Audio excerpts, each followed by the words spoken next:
నమస్తే, జర్నలిస్ట్ మీ కేఎంఆర్. ఆంధ్రప్రదేశ్ ప్రభుత్వం 2024 ఎన్నికలకు ముందు సూపర్ 6 పథకాలని అమలు చేస్తామని చెప్పి ఎన్నికల వాగ్దానాలు చేశారు. ఈ సూపర్ 6 పథకాల్లో ఉచిత గ్యాస్ బండలు సంవత్సరానికి ప్రతి పేద కుటుంబానికి, అర్హత ఉన్న కుటుంబానికి, అదేవిధంగా తెల్ల కార్డు ఉన్న కుటుంబానికి ఉచిత గ్యాస్ బండ్లు ఇచ్చే ప్రక్రియకి ప్రభుత్వం శ్రీకారం చుట్టింది. ఇప్పటికే ఆ గ్యాస్ బండ్ల పథకాన్ని అమలు చేస్తుంది ఏపీ ప్రభుత్వం. కానీ ఇప్పుడు ఇవన్నీ కూడా పక్కదారి పడుతున్నాయి.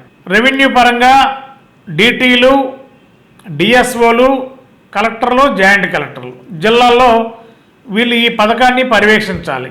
మరి ఎవరైతే పేదవారికి ఉచిత గ్యాస్ బండ్లు ఇస్తున్నారో ప్రభుత్వం, వాటిని వాణిజ్య వ్యాపారాలకు అంటే ఫాస్ట్ ఫుడ్ సెంటర్స్ కానీ, టీ స్టాల్స్ కానీ, రెస్టారెంట్లు కానీ, అదేవిధంగా చిన్న చిన్న తోపుడు బళ్ళు, గ్యాస్ బండ్లు పెట్టి వ్యాపారం చేసుకుంటారు కొంతమంది, వాళ్ళకి ఈ ఉచిత గ్యాస్ బండ్లు అమ్మకాలు చేసి కమర్షియల్గా వాడే విధానానికి కొంతమంది లబ్ధిదారులు మరి ఆ విధంగా కూడా అడుగులు వేస్తున్నారని కూడా మనకున్న సమాచారం. మరి ప్రభుత్వం ఇచ్చిన పథకాలే ఉచిత గ్యాస్ పథకం, కానీ దాన్ని నీరు కార్చేలా కొంతమంది పెద్దల ప్రమేయంతో మరి ఈ బండల్ని లంసంగా నెలకి అంటే 3 నెలలకు ఒకసారి గవర్నమెంట్ ఇచ్చే ప్రక్రియ చేపట్టింది.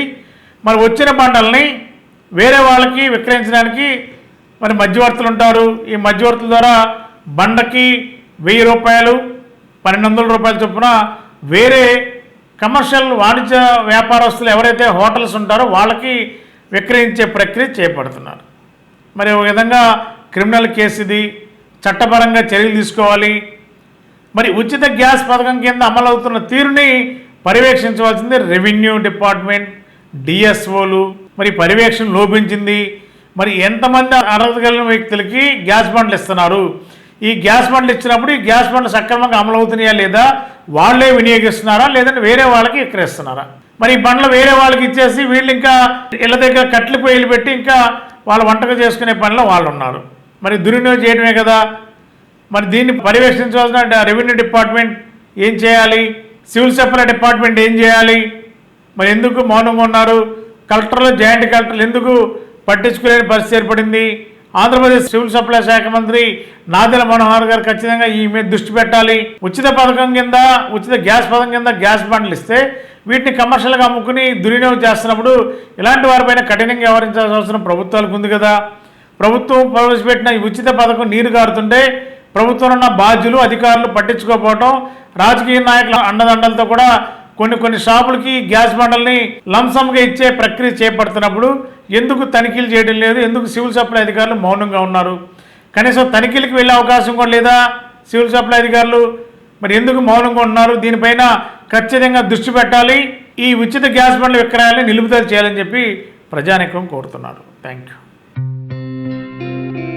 గత 20 సంవత్సరాలుగా దంత సమస్యలతో పాటు దవడ మరియు ముఖ సంబంధ సమస్యలకు చక్కని చికిత్సలు అందిస్తున్న శ్రీ రామకృష్ణ దంత వైద్యశాల, నరసింహారావుపేట, ఏలూరు.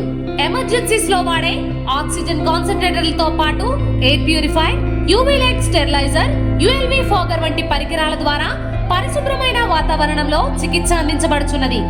ఆర్వీజీ ద్వారా అతి తక్కువ రేడియేషన్ ఉపయోగించి దంత వ్యాధి నిర్ధారణ మరియు రూట్ కెనాల్ వైద్యం చేయబడుచున్నది. డెంటల్ లేజర్ ద్వారా కుట్లు లేకుండా సర్జరీలు, ఇంప్లాంట్స్ కిట్స్ ద్వారా పళ్ళు లేని వారికి ఫిక్స్డ్ దంతాలు, రూట్ కెనాల్ చికిత్సలకు ఎండో మోటార్ వంటి ఆధునిక పరికరాలు కలిగిన నమ్మకమైన డెంటల్ క్లినిక్. అత్యంత ప్రామాణికమైన ఆటోక్లావింగ్ పద్ధతిలో శుభ్రపరిచిన ఇన్స్ట్రుమెంట్స్ వాడడం మా ప్రత్యేకత. దంత సమస్యలకు చికిత్సతో పాటు విరిగిన దవడ మరియు ముఖ ఎముకలకు చికిత్స, ఎత్తు మరియు వంకర దవడలకు కాస్మెటిక్ సర్జరీ, యాక్సిలోఫేషియల్ వంటి చికిత్సలకు చిరునామా శ్రీ రామకృష్ణ దంత వైద్యశాల, వేములపల్లి రెసిడెన్సీ అపార్ట్మెంట్,